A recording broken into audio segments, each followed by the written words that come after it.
So the Buddha said in life, we're like a piece of rope.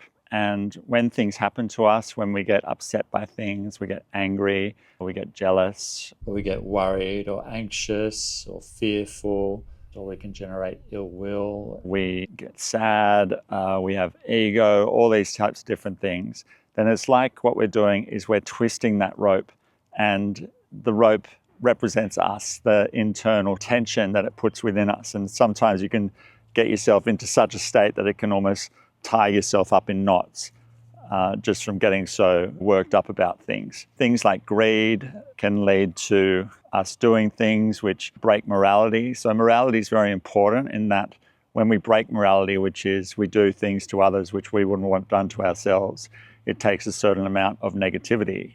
We have to generate negativity. So that in turn is like twisting that rope.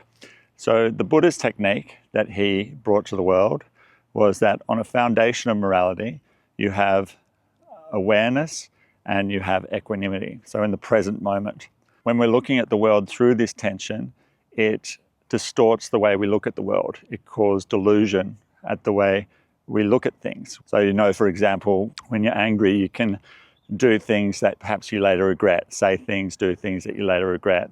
Now, if you go back to the first part of the starting line, it talks about 4 parts. The first part is consciousness. The second part is perception. The third part is sensation. And the fourth is reaction. So the only place where we can really break that chain is at sensation. So this tension, it happens in the present moment. Things happen to us in the present moment. And the way in which we deal with that is indicative of how that then travels over into our state of being.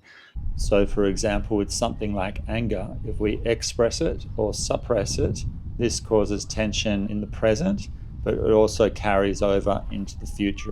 So we've had things in our lives happen to us, and as a result, all of us are in certain amounts of tension in the way that we look at the world, and therefore distorting our view. So the Buddha's technique was awareness and equanimity. So we come back to the starting line's first section, where the place to make the difference is its sensation. So we have awareness and we have equanimity. So equanimity is to basically let go, just observe the sensations in the body, awareness of sensation, and let go, and then the rope unravels and back into its relaxed state once more. So where does that lead us? So that leads us to part 3 of the starting line, which I'll get to in the next set of videos.